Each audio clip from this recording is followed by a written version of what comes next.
20대 남성의 평균 정자수가 40대 남성의 절반밖에 안 된다는 것입니다. 컵라면 용기 등 일회용 스테인레스 용기에 있는 화학물질이 영향을 미친 것으로 보고 있습니다. 초등학교 앞에서 팔리고 있는 지우개입니다. 고무 제품을 부드럽게 만든다며 내분기계 교란을 일으키는 위험 물질을 사용했습니다. 제가 또 모르는 환경 호르몬도 굉장히 많더라고요. 근데 그건 일일이 우리가 따지고 쓸 수는 없잖아요. 그 환경 호르몬이 몸에 흡수가 되면서 그 자궁 내막증도 일으키고 그다음에 가려움증이나 염증도 일으킨다는 걸 알게 되었고요. 건강보다는 편리함을 맞춰진 잘못된 식생활. 우리가 무심코 쓰고 먹고 입는 일상 행위가 유해물질 덩어리라는 사실을 자각하는 사람들은 많지 않다. 우리 몸을 위협하는 보이지 않는 적, 환경 호르몬의 공격은 지금도 계속되고 있다.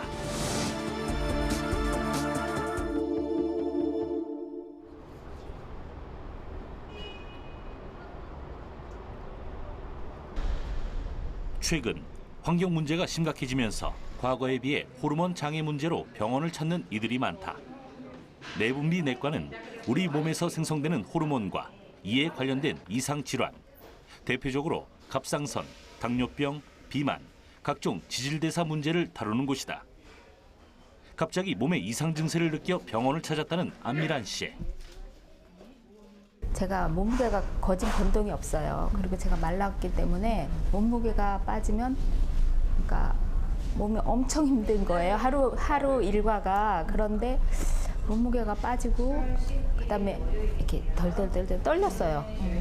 떨리고 여기 이렇게 손을 대면 명치대 여기가 정말 이렇게 심장 뛰는 이게 동맥 뛰는 소리가 막 심하고 이제 김현우 씨 역시 갑작스런 몸의 이상 증세 때문에 병원을 찾았다. 평소 쾌활하고 밝은 성격이었던 그녀는 요즘 들어 자주 우울감을 느낀다고 했다. 갑자기 그냥 평상시에도 별것도 아닌데 그냥 눈물이 막 주르륵 흐르고 얼굴이 막 흥거리면서 괜히 나 혼자 흥분하는 거죠. 누가 말 한마디 해도 그게 아무렇지 않은데 그냥 나한테 화살이 돌아온 것 같게 하고 막 흥분돼갖고 막 열이 오르고 그러고 나면 불안초열해서 막 주위 화장실을 찾는 거예요. 막 쫓아가서 오고 나면은 또 가고 싶고 막 그러면서 그냥 만사가 나태해지고 싫은 거죠. 그게 힘들었어요. 안녕하세요. 안녕하세요. 아니 요즘 별로 없으시고요. 감사합니다. 두 사람에게 갑자기 찾아온 이 같은 증상은 모두 호르몬 불균형이 원인.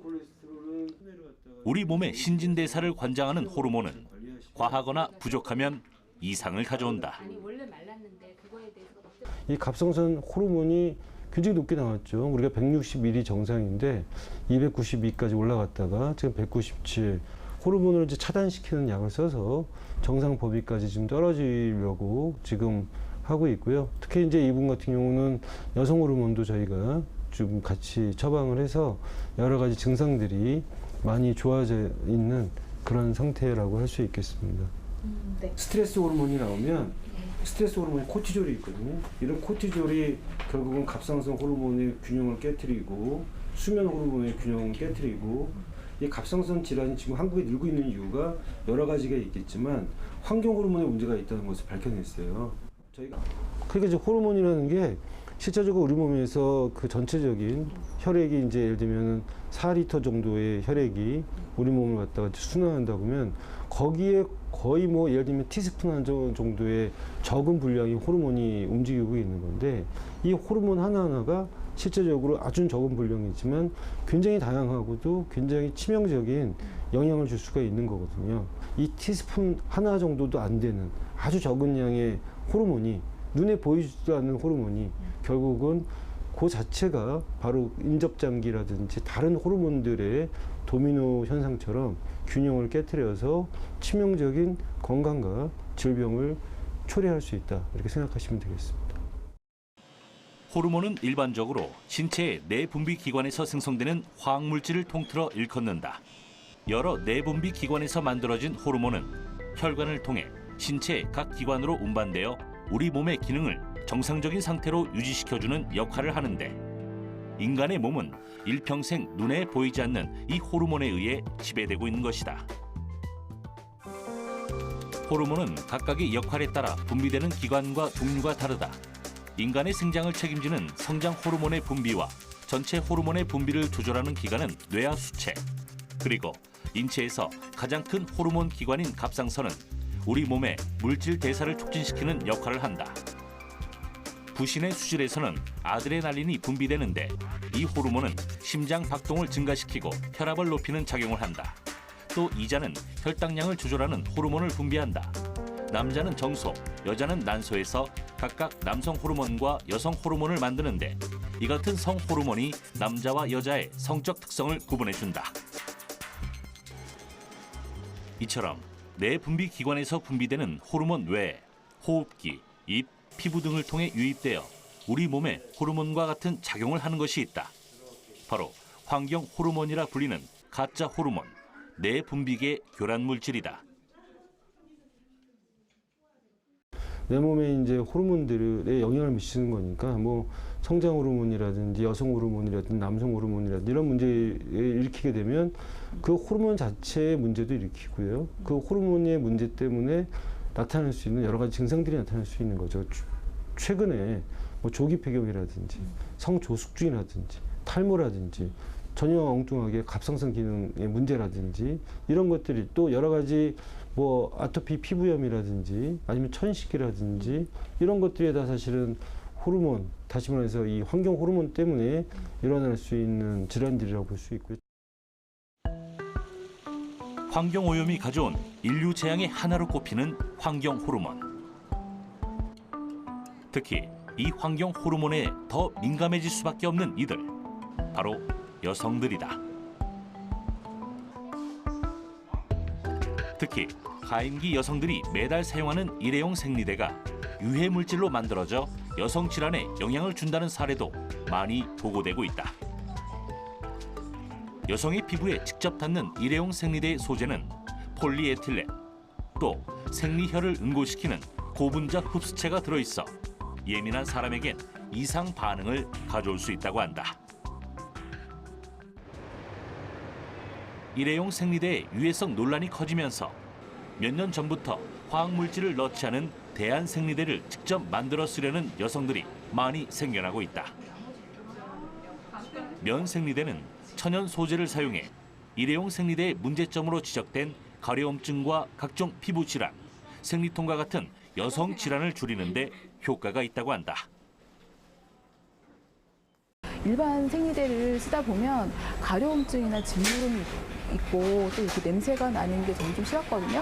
그런데 면 생리대를 쓰다 보니까 가려움증도 없어지고 그다음에 냄새가 나지 않아서 저는 좋더라고요. 그래서 저희가 직접 만들어서 쓰고 있습니다. 그 생리혈을 흡수하기 위해서 화학약품을 첨가를 한다고 하더라고요. 그런데 그 생리혈을 흡수하는 과정을 생리혈을 잘 흡착하기 위해서 만드는 그 과정에서 환경 호르몬이 나오고 그 환경 호르몬이 몸에 이렇게 흡수가 되면서 그 자궁 내막증도 일으키고 그다음에 가려움증이나 염증도 일으킨다는 걸 알게 되었고요.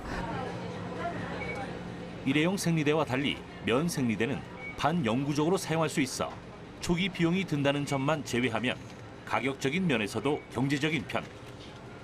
또 일반 생리대에 비해 착용감이 좋고 냄새나 습진 등도 없어 직접 만들어 쓰거나 시중에 나와 있는 제품을 사용하려는 이들이 많다.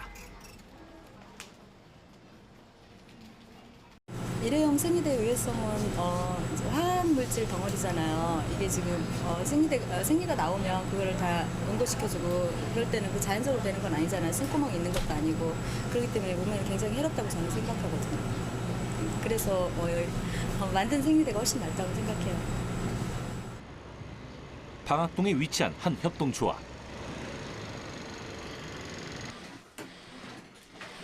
10여 명의 주부들의 재봉틀이 쉴 새 없이 돌아간다.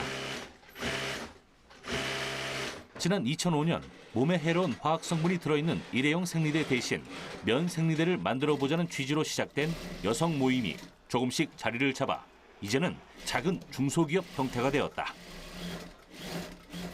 14년도 3월에 들어와가지고 다른 제품은 좀 해봤지만 생리대는 처음 그해 들어와서 처음으로 생리대를 해봤어요. 그래서 이런 생리대가 있는지도 잘 몰랐었고 또 그때는 한 하루에 한 100개씩 여기서 생산했는데 요즘에는 좀 늘어서 한 150개 정도 하고 있어요. 면 생리대의 장점을 경험해본 두세 명의 주부들이 자녀들을 위해 직접 만들기 시작한 면 생리대. 화학 물질이나 형광 물질을 일절 쓰지 않고 면 100% 원단만을 사용해 피부의 자극을 줄이려고 했다. 예전에는 면 생리대는 불편하다는 인식이 있어 일부 여성들이 사용했지만 요즘에는 몸을 생각해 건강한 제품을 사용하려는 이들이 많아지고 있다. 여기가 한살림에 나가는 생리대 보관하고 있는 곳인데요. 생리대가 이제 오버나잇, 여기 이제 사이즈를 보면 오버나잇, 대형, 일반형, 팬티라이너, 그러니까 일회용 생리대하고 사이즈가 똑같아요. 그렇게 해서 그러니까 소비자분들이 자기 사이즈에 맞게 편한 걸 골라서 쓰실 수 있게 그렇게 준비되어 있고요. 한 통계에 따르면 여성이 일생 동안 사용하는 일회용 생리대는 무려 만여 개. 우리나라만 해도 연간 23억 개의 생리대가 팔린다고 한다. 이는 여성의 몸뿐 아니라 환경적인 측면에서도 시사하는 바가 크다. 여성들이 대한 생리대에 눈을 돌려야 하는 이유이다. 일회용 생리대는 폴리에틸렌이라는 화학 물질로 돼 있어서 거의 플라스틱이고 그래서 몸에도 안 좋지만 잘 썩지도 않아요. 그래서 일회용 생리대를 쓰시면 여성분들이 대부분 굉장히 가렵고 따갑고 이런 것들을 느끼는 이유가 화학 물질 범벅인 일회용 생리대를 쓰고 있어서 그런 거죠. 일회용 생리대를 비롯해 샴푸, 세제, 화장품 등 환경 호르몬에 노출된 환경에서 살아가는 여성들은 더욱 예민해질 수밖에 없다. 이 세상의 모든 여성은 언젠가 모두 엄마가 될 수 있고 이는 곧 아이의 건강과도 직결되기 때문이다. 하지만 우리는 자주 이런 사실들을 인식하지 못한 채 살아간다. 그러나 전문가들은 환경 호르몬의 노출 시기가 매우 중요하며 엄마에게 유입된 환경 호르몬이 태아에게도 전달되고 있다고 경고한다.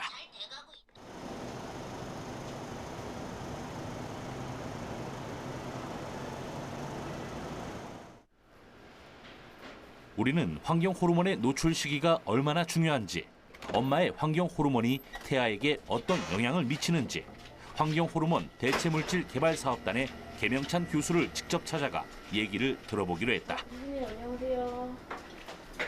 네, 안녕하세요.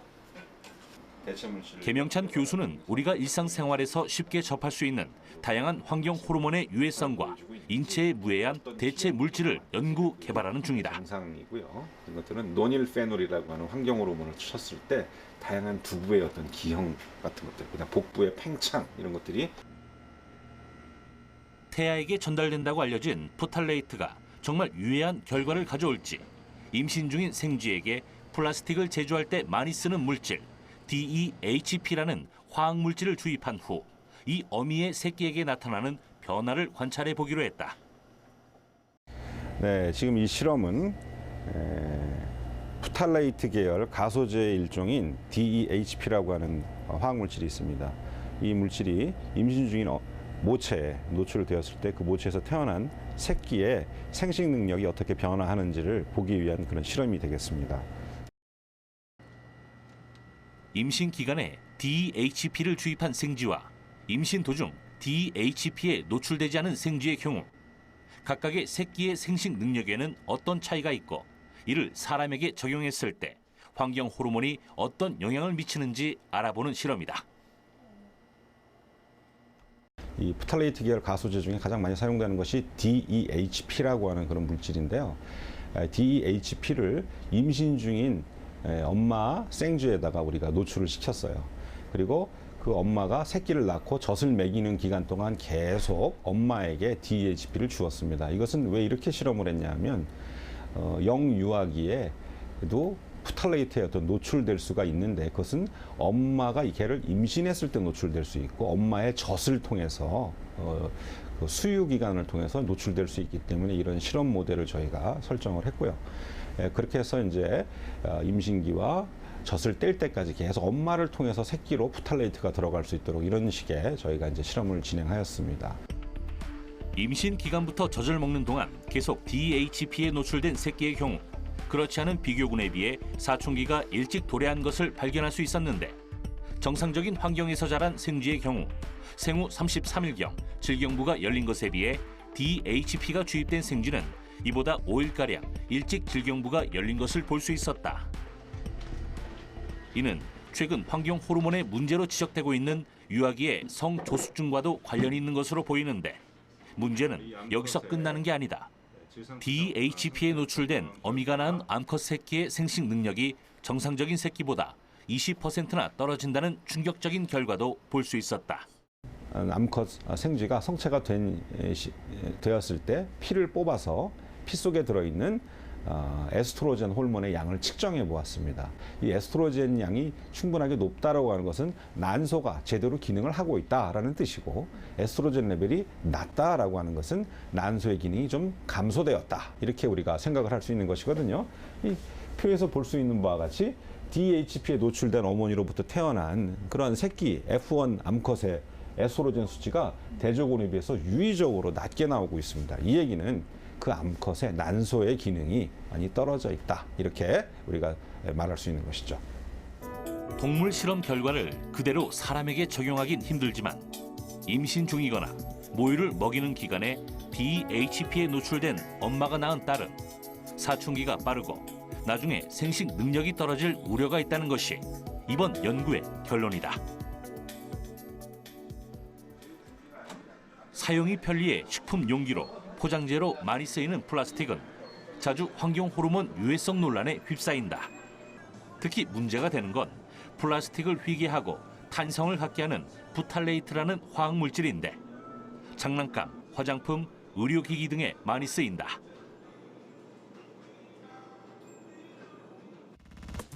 하지만 모든 플라스틱에서 환경 호르몬이 나온다는 건 잘못된 상식이다.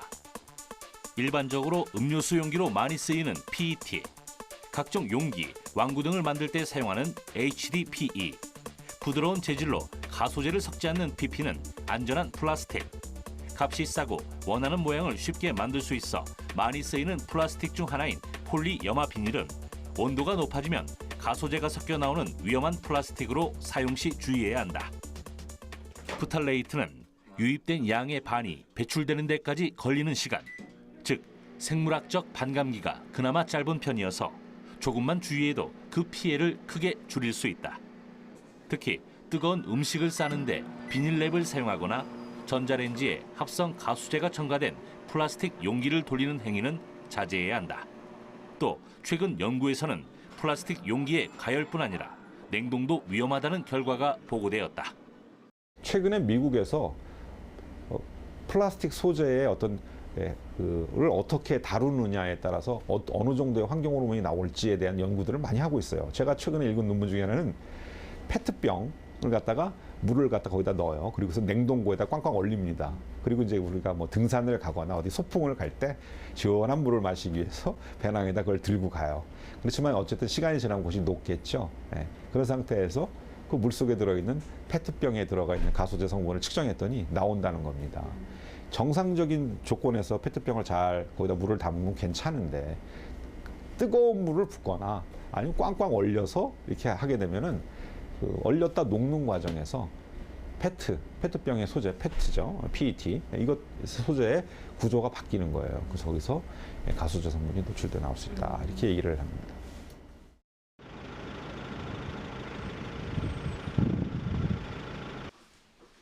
식품 용기로 많이 사용되는 플라스틱에서 환경 호르몬의 유해성 얘기가 많아지자 가장 먼저 움직인 이들은 가족들의 건강과 먹거리를 책임지고 있는 주부들이었다.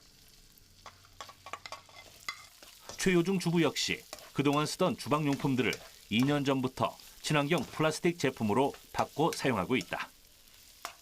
제 친척 중에 여자아이가 있는데요. 초등학교 한 2, 3학년쯤 되니까 엄마가 이제 성조숙증 때문에 걱정을 하더라고요. 애가 너무 빨리 크면 이제 그것도 성조숙증이고 또 너무 안 자라면 또 작다고 걱정하니까. 그래서 그 환경 호르몬에 대한 그 경각심이 생겨서 한번 찾아보게 됐어요. 그랬더니 이렇게 이제 인체에 무해한 친환경 제품으로 만든 플라스틱 제품이 있다 그래갖고 사용하게 됐어요.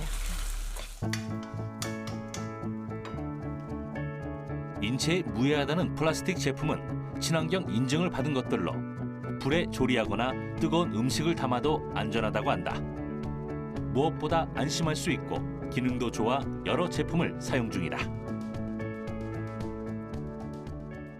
저도 처음에는 튼튼하지 않을 거라고 생각을 했는데요. 처음에 이제 주걱을 사서 사용을 해보니까 튼튼하더라고요. 튼튼하고 되게 좋아서 이제 이거 도마도 사게 됐고요. 점점 제품을 늘려가면서 이제 사용한 지 2년 정도 된 것 같아요. 우리의 일상생활은 더 이상 환경 호르몬에서 자유로울 수 없다. 특히 음식을 조리하거나 담아내는 플라스틱 용기는 자칫 잘못 사용하면 입을 통해 바로 환경 호르몬 물질이 유입되고 이는 가족들의 건강한 삶을 위협할 수 있어 특히 주의해야 한다. 예전에는 이제 플라스틱 제품을 안 쓸 수가 없잖아요. 전자레인지도 돌려야 되고 이제 뜨거운 불에 요리도 해야 되고 하는데 그때는 이제 마음이 쓸 수 있는 제품이 없었으니까 어쩔 수 없이 썼었는데 지금은 이제 친환경 제품이 여러 가지로 나와서 이걸로 쓰게 돼서 저도 이제 가족들한테 이제 떳떳하게 요리 좀 환경 호르몬 없는 제품으로 사용해서 해서 좋은 것 같아요.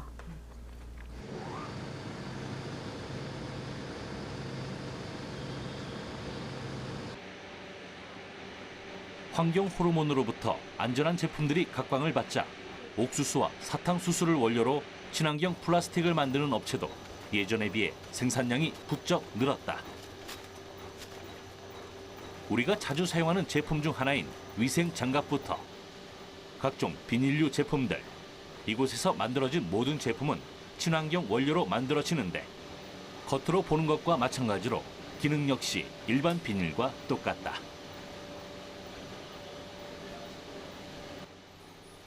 환경 호르몬이 검출되지 않는 주걱, 도시락 용기, 에코백, 유아용품 등을 생산하는 이곳의 친환경 원료는 바로 남미에서 공수해오는 이 사탕수수이다.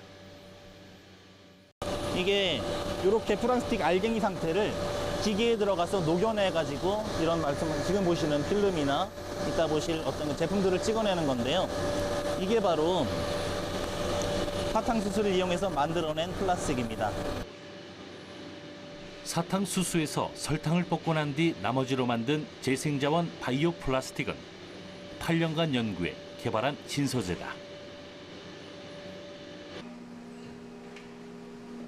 화석 원료를 사용하지 않은 바이오 PE를 원료로 한 제품들은 기존 플라스틱 제품에서 유해 물질로 논란이 된 가수제를 사용하지 않았고 일반 플라스틱과 같이 딱딱한 성질이 있지만 토양 속의 세균에 의해 자연 분해되는 생분해성 성질을 가진 바이오 플라스틱이다. 빵을 만들 때 밀가루 반죽 같은 걸 하고 이런 기것을 이용해서 하나씩 끊기도 하고 긁기도 하고 그러면서 식재료에 이용하는 재료라고 보시면 되겠네요. 저희 제품 자체가 보통 이제 그 환경 호르몬을 아무래도 저감시키는 목적이다 보니까는 먹거리나 그런 가공 그리고 먹거리 이동 같은 데 특화되는 분이 많습니다. 사탕수수를 원료로 해서 만든 40여 가지의 주방용 제품과 유아용 제품은 환경부 인증시험에서 환경 호르몬이 나오지 않아 안전하다는 환경표지 인증을 받기도 했다. 이런 친환경 제품들은 환경 호르몬의 피해도 막을 수 있지만 사용하고 난 뒤 처리하는 과정에서 나오는 각종 유해 물질을 줄인다는 환경적인 측면에서도 의미가 있다. 환경 호르몬은 호흡기와 입, 피부를 통해 우리 몸에 유입된다. 그리고 환경 호르몬이 피부를 통해 가장 쉽게 유입되는 경로는 바로 화장품. 화장품을 오래 보존하기 위해 쓰이는 파라벤 물질과 화장품의 향을 내는 데 쓰이는 부탈레이트 물질은 내 분비계 장애를 일으키는 환경 호르몬으로 플라스틱 용기와 마찬가지로 여전히 끊임없는 유해성 논란이 일고 있다. 첫 번째, 이제 소비자들은 기성 화장품 대신 화학 물질을 넣지 않는 천연 화장품에 눈을 돌리기 시작했다. 얘는 98%밖에 안 돼요. 2% 아니 근데 이게 75도에서 계속 멈춰 70 몇 있어요. 도? 75도. 봐봐. 70. 계속. 75도.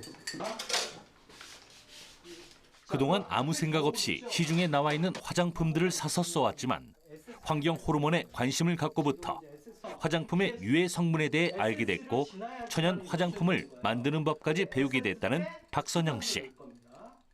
유통기한 자체가 좀 짧기 때문에 어떻게 보면은 그게 더 나한테는 손해일 수도 있는데 나중을 생각해보면 환경 호르몬이나 이런 것들이 많이 들어있는 화장품을 계속 쓰는 것이 내 피부에 과연 좋을까 그런 것도 많이 생각을 하게 되었고요. 그렇게 생각하다 보니까 그냥 내가 만든 좋은 재료를 가지고 만든 천연 화장품을 쓰는 게 내 피부에 더 맞지 않을까 생각해서 만들게 되었습니다. 화장품에 들어있는 성분들이 피부를 좋게 만들어줄 거라는 기대와는 달리 오히려 건강을 해치는 유해 물질일 수 있다는 화장품에 담긴 불편한 진실을 이제 소비자들은 알게 되었다. 주성분 같은 거 보면은 뭐 환경 호르몬도 있고 유해 물질도 많고 해서 제가 또 모르는 환경 호르몬도 굉장히 많더라고요. 근데 그건 일일이 우리가 따지고 쓸 수는 없잖아요. 그렇기 때문에 이제 우리가 볼 수 있는 거, 우리가 쉽게 구할 수 있고 우리가 이제 주변에 있는 재료들을 이용해서 만들 수 있으니까 좋은 것 같아요. 나쁜 성분을 일일이 따지고 쓰는 일이 번거롭다면 아예 쓰지 않는 건 어떨까? 그런 생각에서 윤미정 씨는 집안의 생활용품들을 하나하나 만들어 쓰기 시작했다고 한다. 특히 아이들과 함께 쓰는 샴푸나 치약 같은 건 더 좋은 재료를 사용한다. 이거는 한방울을 우려낸 건데요. 이제 두피에 좋은 거 그리고 이제 모발에 좋은 한방을 이제 저희들이 따로 이게 한의원 집에서 따로 공수해가지고 그거를 제가 이제 다 하나하나씩 다 우려가지고 냉동 보관을 해요. 그거를 이제 하나씩 쓸 때마다 이렇게 만들어서 쓰고 있어요. 시중에서 파는 제품과는 달리 좋은 향도 나지 않고 맛도 없어 사용하기를 꺼려했던 아이들도 이제 엄마가 만들어준 천연 제품들이 익숙하다. 미백 효과가 있는 상추 천연 치약은 아이들이 양치를 하다 삼키거나 먹어도 인체에 무해하니 안심하고 사용할 수 있다. 엄마가 만든 상추로 엄마가 만든 치약이에요. 자, 맛이 어때? 써요. 무슨 맛 나?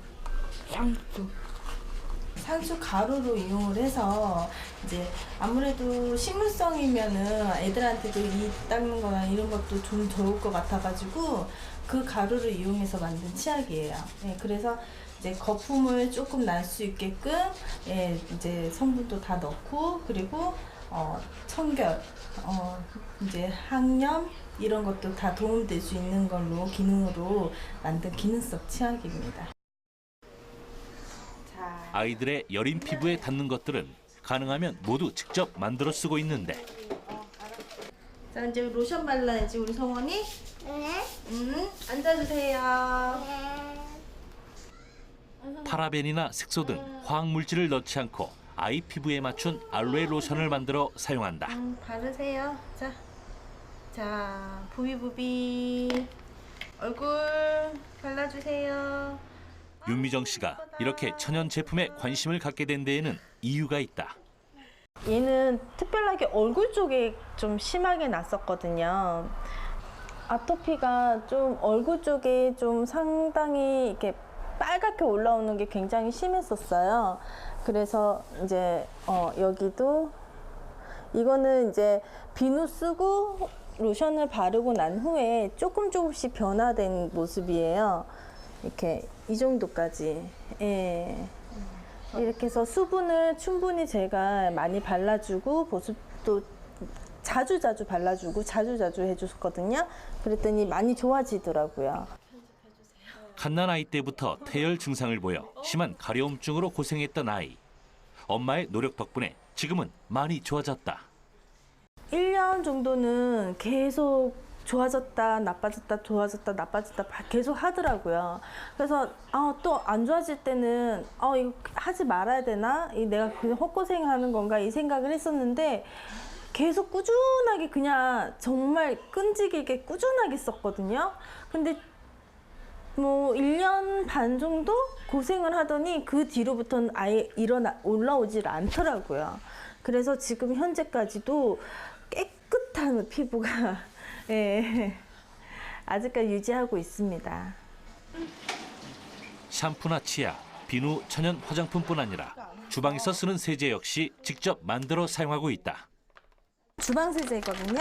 설거지할 때 쓰는 건데요. 원래 여기서 쌀뜨물이 있으면 더 좋아요. 더 세정력을 높여주기 때문에 쌀뜨물 있으면 좋은데 지금 쌀뜨물이 없는 관계로 예, 그냥 물로만 할게요. 그리고 이거는 구연산입니다. 이거는 구연산 요즘 시중에서도 많이 찾아볼 수 있는데 구연산을 조금 넣고요. 그리고 여기는 베이킹 소다예요. 이거를 저는 베이킹 소다를 좀 많이 써서요. 그 밀가루 반죽하고 같이 섞여서 막 거품이 같이 생기거든요. 주방 세제에서 문제가 되고 있는 합성 계면 활성제를 넣지 않고 베이킹 소다와 구연산으로 만든 천연 세제. 베이킹 소다는 빵이나 과자를 만들 때 반죽을 부풀리는 기능을 하는데 지방산을 중화시키는 성분이 함유돼 있어 찌든 때나 냄새 제거에 유용하다. 또 레몬에 들어있는 구연산의 산성 성분은 소독, 탈취 효과가 있다. 깨끗하죠? 호반연제를 만들어 볼까요? 이렇게 여러 가지 제품을 만들어 쓰려니 손이 많이 가긴 하지만 우리 아이의 건강에 대한 우려는 사라졌다. 방향제 역시 최근 위해성 논란으로 말이 많은데 석고가루에 천연 오일을 넣어 굳혀내면 천연 방향제를 만들 수 있다. 엄마가 이번에는 뭐 만든다 했지? 모기 퇴치 만들 거야. 자, 여기 이 한 컵이 몇이 되는지 보자. 오오오오오오. 이거는 에탄올로 만드는 거예요. 에탄올이 소독제 역할을 하거든요. 이 에탄올과 자, 여기 유칼립투스하고요. 이게 시트로넬라라고 이게 모기들이 굉장히 싫어하는 향이에요. 그리고 이제 유칼립투스 같은 경우에도 지금 작년이든 재작년이든 많이 알려져 있어요. 모기들이 가장 싫어하는 향으로 대표적으로 많이 꼽기도 하거든요. 이거를 이제 희석해서 모기 퇴치를 만드는 거예요. 좀 냄새가 좀 그런데 모기 안 물려서 좋아요. 호흡기를 통해 언제 유입될지 모르는 환경 호르몬. 사전에 차단하지 않으면 천식, 아토피 피부염 등 아이들의 건강을 위협할 수도 있다. 이런 식품이나 어떤 공기나 수질에 대한 것들은 철저히 우리가 좀 주의를 해야 하고, 그래서 결국은 이 섭취 단계에서 체내에 유입되는 단계에서 차단시키는 게 제일 중요하고, 실제적으로 이제 이런 환경 호르몬의 이제 그 농도를, 예를 들면 그 화학물질 농도를 측정을 해서 어느 정도 이상이면은 사실은 더 적극적인 관리를 해야 되겠다. 지금까지 살펴본 것처럼 우리가 일상생활에서 자주 사용하는 생활용품 속에는 생각보다도 훨씬 더 많은 유해 화학물질들이 존재한다. 가장 안전하다고 생각됐었던 내 집에 있는 가구 단열재에서 매일 사용하는 화장품과 향수, 방향제에서도 또 하루에도 여러 번 사용하는 욕실에서조차 우리는 유해 화학물질에서 자유로울 수 없다. 그리고 최근에는 우리가 자주 입는 아웃도어 제품에서도 환경 호르몬이 검출돼 이를 퇴출해야 한다는 목소리가 나왔다. 국제환경단체인 그린피스는 올 초 국내 인기 아웃도어 브랜드를 대상으로 독성 화학물질의 사용 중단을 요구하는 거리 퍼포먼스를 벌였다. 저희가 비사나 엔사 같은 아웃도어 브랜드를 선도하는 기업들이, 그리고 아주 많은 대중의 인기를 갖고 있는 브랜드들이 먼저 나서서 과부라 화합물을 퇴출하는 움직임을 보여달라는, 그래서 전체적으로 아웃도어 산업 자체가 과부라 화합물이 없이 갈 수 있도록 선도하는 기업이 돼달라는 그런 퍼포먼스였습니다. 활동성에 기능성까지 더해져 이제는 등산객들의 필수품이 된 아웃도어 의류. 문제가 된 건 제품의 방수와 발수 기능을 높이기 위해 쓰이는 화학물질인 과부라 화합물. 이는 미국 환경보호청을 비롯한 각국 환경기관에서 독성 유해 물질로 분류해 사용을 금지한 물질이다. 그린피스는 전 세계 주요 11개 아웃도어 브랜드의 제품 총 40개를 대상으로 성분 분석을 실시했는데 그 결과 PFC, 과부라 화합물이 검출되지 않은 제품은 단 4개에 불과한 것으로 나타났다. 특히 선호도가 높은 대형 아웃도어 브랜드와 국내 브랜드 제품에서 고농도의 PFC 성분이 검출됐다. 저희가 조사한 자켓들 중에서 B사의 자켓에서 두 번째로 높은 과보라 옥탄산이 검출이 되었어요. 그 과보라 옥탄산뿐만 아니라 짧은 사슬인 휘발성 FTOH라는 물질도 역시 발견이 되었어요. 아웃도어 재킷이나 바지뿐 아니라 신발, 침낭, 텐트에서도 같은 PFC가 검출되었다. 하지만 PFC가 검출되지 않은 브랜드에서도 이와 똑같은 제품들을 생산하고 있다. 이는 PFC 없이도 제품을 만들 수 있다는 말이다. N사 같은 경우에는 자켓이나 바지뿐만 아니라 침낭 역시 검사를 했는데요. N사의 침낭에서 가장 높은 범위의 PFO의 과보라 옥탄산이 검출되었습니다. 이뿐만 아니라 전 제품에서 다양한 PFC가 검출되었고요. 과부라 화합물은 자연 상태에선 분해되지 않는다. 또 물이나 공기에 섞여 장거리 이동이 가능하다. 그린피스는 PFC가 얼마나 이동을 하는지 그리고 인간 활동이 없는 지역에서도 발견이 되는지 알아보기 위해 지난해 중국, 스위스, 칠레에 탐사단을 파견했다. 탐사단은 과부라 화합물이 포함되어 있지 않은 장비와 옷을 입고 강이나 호수, 눈에서 채수를 했다. 검사 결과 과부라 화합물이 발견되지 않은 곳이 한 군데도 없었다. 소비자들이 계속해서 고기능성을 찾고 그 일상생활에서 필요 이상의 발수나 방수하는 제품을 찾는다고 하면 기업이 변하는 것도 더뎌질 수 있겠죠. 그러니까 저희가 일상생활을 하고 일상 소비 생활을 할 때 과연 그 물질이 든 고기능성 제품이 정말 필요한지도 되물어봐야 될 것 같습니다. 지구에서 인간과 환경을 오염시키는 독성 물질을 퇴출시키자는 이들의 캠페인은 지금도 계속되고 있다. 우리는 이제 생활 속에 존재하는 유해 물질에 대한 위험성을 더 이상 그냥 지나쳐서는 안 된다. 그리고 친환경 대안 소재를 찾으려는 기업들의 노력 역시 시급하다. 저희가 일상생활에서 환경 호르몬 아니면 유해 화학 물질을 알고 피하는 것은 굉장히 어려워요. 정보가 제대로 공개되어 있지 않기 때문이기도 하고 일반 시민들이 그 유해 화학 물질을 보고 그게 유해한지 아닌지를 판단할 수 있는 방법이 없기 때문이죠. 그렇기 때문에 그 사전 예방 원칙이라는 게 굉장히 중요하게 되는 거예요. 아주 궁금해하고 항상 따져보는 소비자가 되는 것이 그 첫 걸음일 수도 있을 것 같아요. 정부가 그런 식으로 정책 결정을 하도록 요구하는 것도 역시 소비자의 힘 그리고 시민의 힘 없이는 하기 어려운 부분이니까요. 눈에 보이지 않지만 인간의 몸에 치명적인, 그래서 더욱 경계하고 조심해야 하는 각종 유해 물질들. 최근 논란이 된 가습기 살균제 사건으로 화학 물질에 대한 관심이 그 어느 때보다 높다.